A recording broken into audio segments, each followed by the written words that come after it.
Beaucoup de critiqueurs de l'islam citent le célèbre verset du Coran de la sourate Tawbah, chapitre 9, verset 5, qui dit « Lorsque vous trouvez un non-musulman, tuez-le ». Ils ont l'audace de donner la référence du Coran en disant que dans la sourate 9, verset 5, il est écrit « Tuez les associateurs où que vous les trouviez ». Et quand vous ouvrez le Coran, sourate 9, verset 5, et que vous lisez la traduction, le Coran dit effectivement « Où que vous trouviez les non-musulmans, tuez-les ». Mais c'est hors contexte. Pour comprendre le contexte, il faut commencer par le verset 1 de la sourate Tawbah, chapitre 9. Il y avait un traité de paix entre les musulmans et les polythéistes de la Mecque. Ce traité de paix a été rompu de manière unilatérale par les polythéistes de la Mecque. Et au moment où Allah subhanahu wa ta'ala arrive au verset 5, il donne un ultimatum aux polythéistes de la Mecque, leur accordant un délai de 4 mois pour se conformer, sinon une déclaration de guerre serait faite. Et sur le champ de bataille, lorsque l'ennemi vient vous attaquer, ne soyez pas effrayés, combattez-les. Attendez-les dans chaque embuscade. C'est un verset du Coran parlant du champ de bataille lorsque les ennemis rompent le contrat et viennent vous attaquer. Ne soyez pas effrayés, combattez-les. C'est normal. Tout général d'armée, pour motiver ses soldats, leur dira de combattre l'ennemi et non de fuir. C'est ce que dit le Coran, un verset concernant le champ de bataille pris hors de son contexte. Et Adam Chouri, un islamophobe, après avoir cité le verset 5, saute volontairement le verset 6. Savez-vous pourquoi? Parce que le verset 6 contient la réponse à cette question.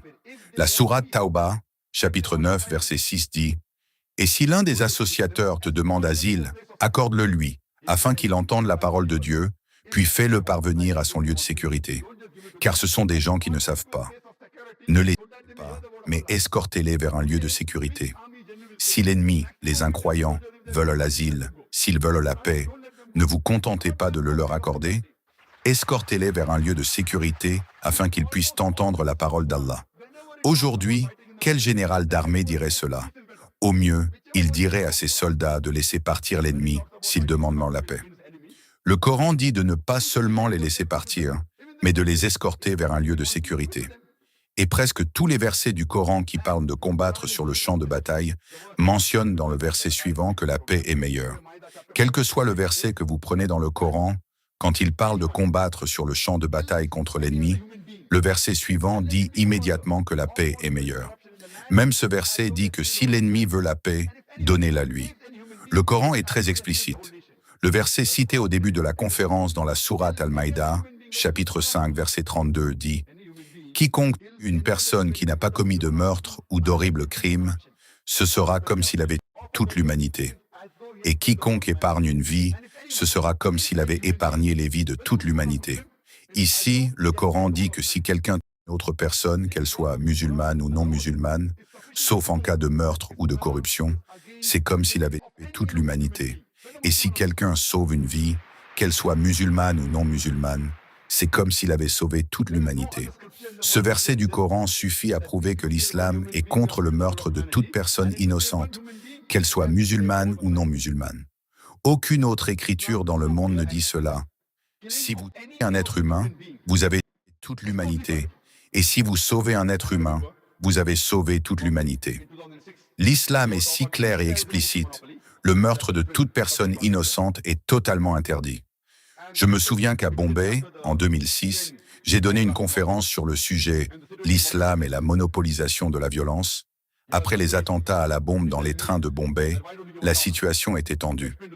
La police m'a demandé de donner une conférence pour expliquer aux musulmans, et les musulmans m'ont demandé de faire une conférence pour expliquer à la police.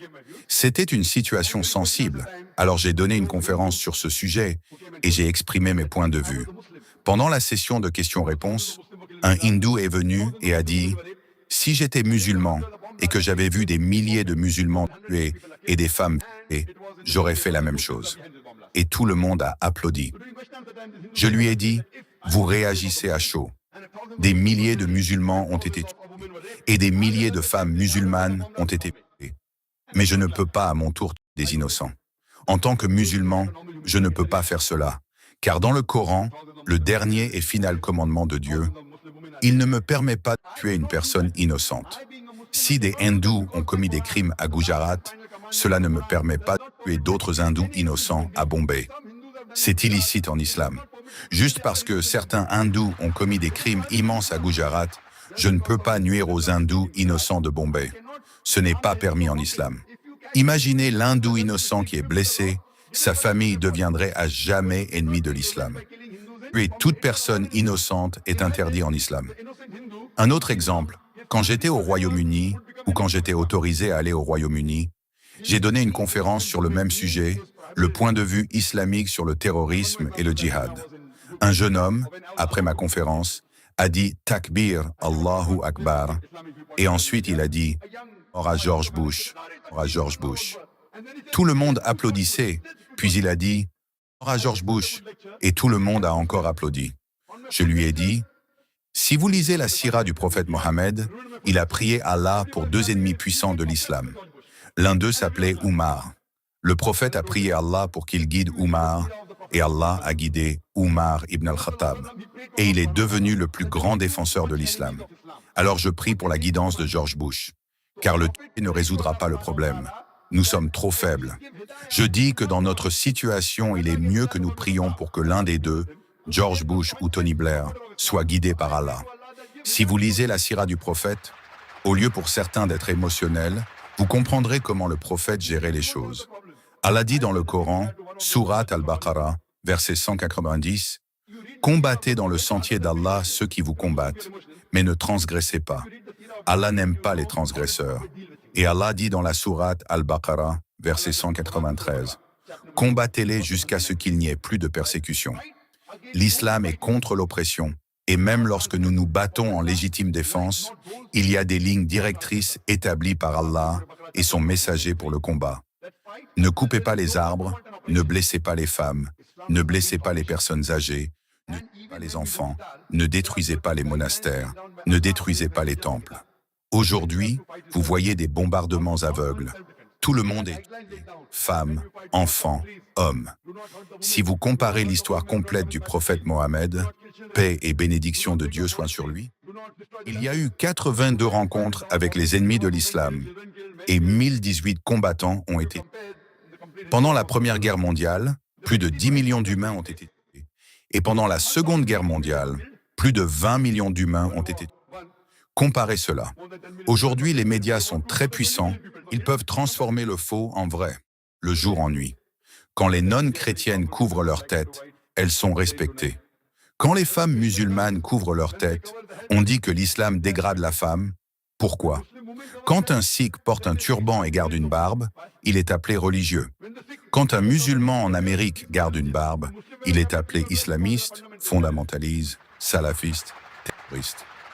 Si tu veux soutenir notre chaîne YouTube gratuitement, n'hésite pas à t'abonner et à mettre un pouce bleu. Si tu veux savoir si Mohammed est vraiment cité dans la Bible, clique sur la vidéo